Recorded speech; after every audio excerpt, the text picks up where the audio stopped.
Om Shanti. Good morning. साकार मुरली 3 मई 2022। बाबा की मीठी मीठी मुरली हम मीठे मीठे बच्चों के मीठे मंथन के लिए। मंथन शुरू करने से पहले पवित्रता के सागर शिव बाबा की पवित्र किरणों के नीचे बैठ जाते हैं और अनुभव करते हैं, मैं पवित्र स्वरूप आत्मा हूँ, पवित्रता के सागर की संतान हूँ। आज मीठे बाबा ने कहा, मीठे बच्चे तुम्हें बाप समान मीठा बनना, कड़वाहट अंदर होनी नहीं चाहिए, किसी को दुख नहीं देना है, कभी क्रोध नहीं करना है। अब कभी क्रोध नहीं करेंगे तो कैसे हो जाएंगे? क्योंकि क्रोध करना, दुख देना, ये सब आसुरी गुण है और हमें बनना है देवता, तो देवताई गुण कब धारण करना है? यही धारण करना है ना, सतयुग में जाके तो नहीं धारण करना है, तो मेहनत करनी है। आज का प्रश्न है, कर्मों की गुहि गति को जानते हुए तुम बच्चे कौन सा पाप कर्म नहीं कर सकते? बाबा कहते हैं, आज दिन तक दान को पुण्य कर्म समझते थे। दान दिया मतलब लोग कहते हैं ना, कुछ दान पुण्य करो तो वही पुण्य कर्म हो गया। लेकिन बाबा समझाते हैं कि दान करने से कई बार पाप भी बनता है। अगर किसी ऐसे को पैसा दिया जो पैसे से पाप करे तो क्या होगा? देखिए, फॉर एग्जाम्पल, आपने किसी को भिक्षा दी, करेक्ट, और उस भिखारी ने उस पैसे को लेकर के अल्कोहल खरीदा, अल्कोहल को पिया और आकर के घर पे बच्चों को मारा पीटा, पत्नी को मारा पीटा, दुख दिया, वो दुखी हुए, तो तुम्हारे ऊपर भी बाबा कहते कुछ असर पड़ेगा। उसका असर भी तुम्हारी अवस्था पर अवश्य पड़ेगा कि नहीं पड़ेगा? 100% पड़ेगा। इसलिए बाबा कहता है कि दान भी समझ कर करना है। ऐसा नहीं कि किसी को भी आया और कर दिया, नहीं, सोच समझ कर करना है, पात्र देख करके करना है। आज का गीत है, इस पाप की दुनिया से कहीं और ले चल, कहाँ?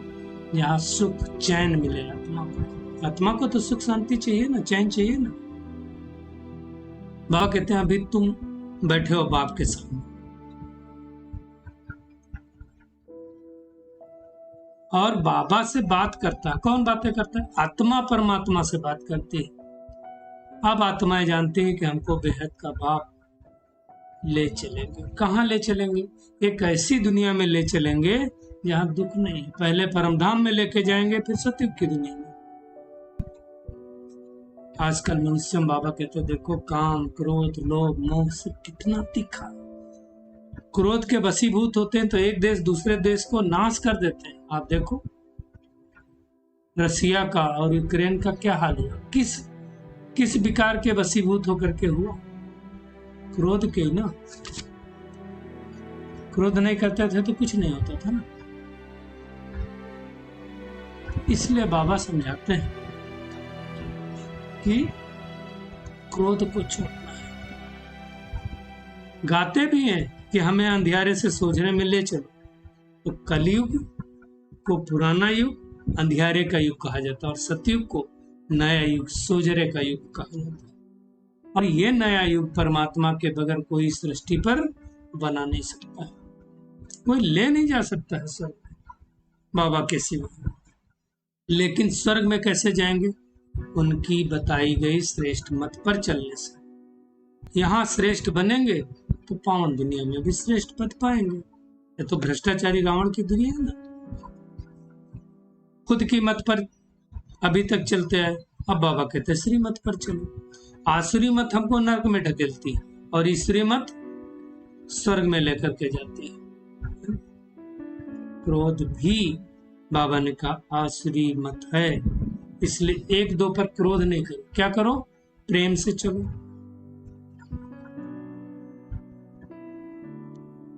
बाबा कहते हैं अपना खर्चा कम करो, फालतू खर्चा नहीं करो। बाबा कहते तीर्थों पर धक्का खाना, सन्यासियों के पास धक्का खाना, इन सर्व कर्म कांड पर कितना खर्चा हो, मिलता कुछ नहीं है। बाबा कहते हैं वो सब, देखिए जो कर्म समझ के न किया जाए उसको कर्म कांड कहा जाता है।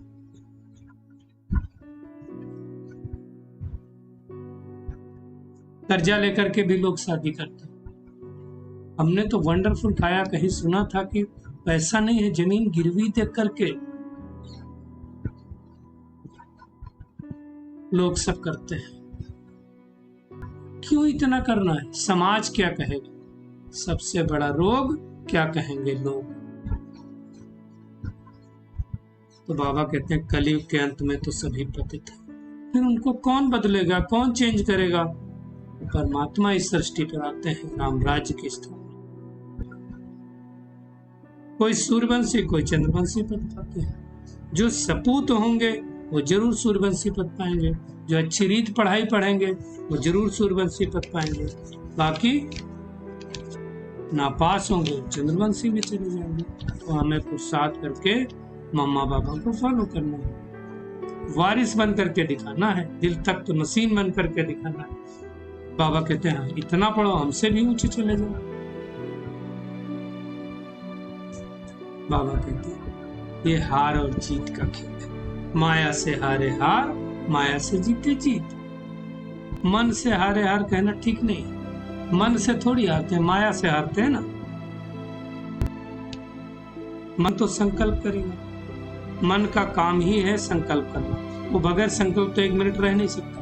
अब ये हमारे ऊपर डिपेंड करता है कि हम मन से कौन से संकल्प करें। बाबा कहते हैं गृहस्थ व्यवहार में रहो, बाहर नहीं जाना है, परंतु कमल तो समान रहो।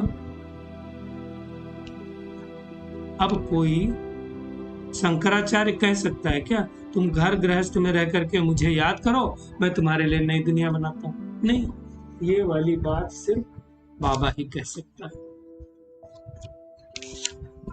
बाबा कहते हैं तुम हो ईश्वरीय, तुम्हें बड़ी रॉयल्टी से चलना चाहिए, रॉयल्टी भरी होनी हुई चाहिए, है ना। मीठा बोलना, धीरे बोलना, प्यार से बोलना, ये सब क्या है? रॉयल्टी वाले गुण है। गुरु का निंदक ठहर ना पाए। अब यहाँ तो बाप, टीचर, गुरु तीनों एक ही साथ हैं, एक की भी निंदा की तो तीनों की हो गई। तो हमें बहुत खबरदार रहना है।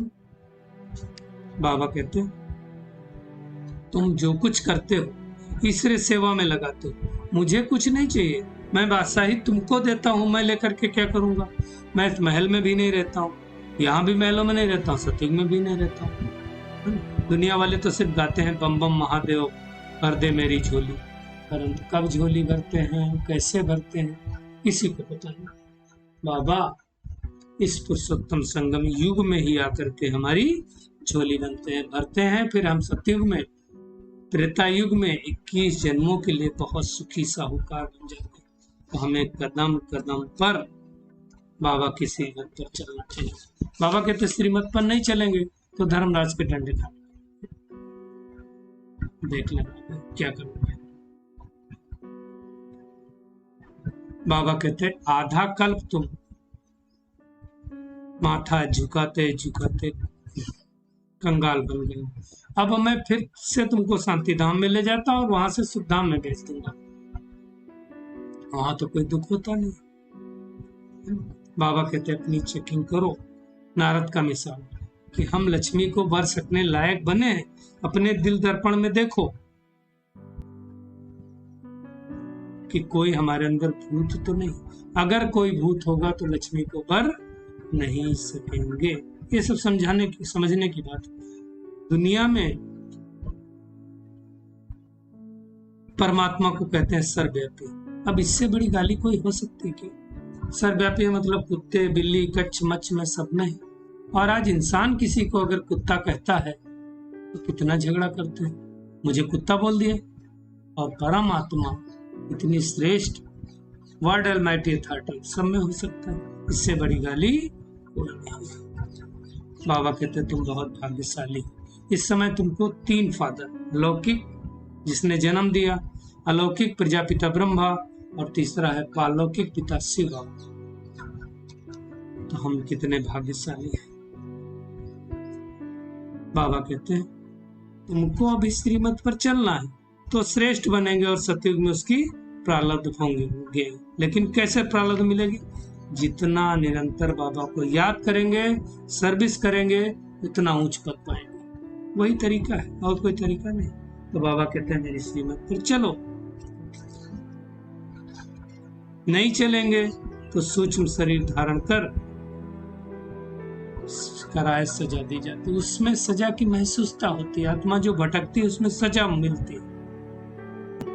अब बाबा आया है हमको वापिस ले जाने के लिए, हमको इस कलयुगी झंझट से छुड़ाने के लिए, दुख से छुड़ाने के लिए, गाइड बन करके मुक्ति धाम और सुख धाम लेकर जाने के लिए।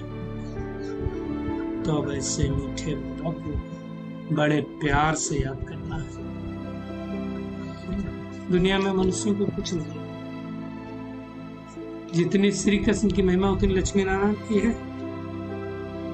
अब ये नहीं मालूम है कि श्री कृष्ण ही, श्री राधे ही लक्ष्मी नारायण होते हैं। हमको पता है कि दोनों अलग अलग राजधानी के थे, फिर स्वयंवर हुआ तो लक्ष्मी नारायण बने। बाबा ने हमको बता दिया। दुनिया में तो कृष्ण कोई द्वापर में नहीं, कृष्ण को कोई पतित पावन नहीं कह सकते। और बाबा ने कहा रेगुलर पढ़ाई पढ़ने के बगैर कोई ऊंच पद भी नहीं पा सकता है। तो आज का होमवर्क, अपनी चलन बहुत रायल रखनी है, बाप समान बहुत मीठा बनना है, किसी को दुख नहीं देना है, क्रोध नहीं करना है, बहुत कम बोलना है। सजाओं से बचने के लिए बाबा की श्रीमत पर कदम कदम पर पालन करना है। बहुत अच्छी रीत से पढ़ाई पढ़नी है, माँ बाप को फॉलो करके तख्त नसीन बनना है, वारिस बनना है। आज का बाबा का वरदान है, साधारण कर्म करते भी श्रेष्ठ स्मृति व स्तुति की झलक दिखाने वाले पुरुषोत्तम सेवाधारी। बाबा कहते हैं जैसे असली हीरा कितना भी धूल में छिपा और दूर से ही फिर भी उसकी चमक तो बिखरते रहता है, ऐसे आपकी जीवन हीरे तुल्य। बाबा कहते हैं कैसे भी वातावरण में रहो, कैसे भी संगठन में रहो, कहीं भी रहो, आपकी चमक अर्थात झलक और फलक सबको दिखाई देनी चाहिए। भल साधारण काम करो लेकिन स्मृति और स्थिति श्रेष्ठ हो, ऐसे महसूस करें दुनिया वाले ये कोई साधारण व्यक्ति नहीं है, ये पुरुषोत्तम है। तो ऐसी मेहनत हम सबको करनी है। स्लोगन है, सच्चा राज ऋषि वो है जिसका संकल्प मात्र भी कहाँ भी लगाना हो। चलिए परमात्मा के नीचे बैठ सकते हैं और अनुभव करें, मैं बाप समान मृदुभाषी, कम बोलने वाली, धीमा बोलने वाली आत्मा हूँ। बाबा की हर श्रीमत का पालन करके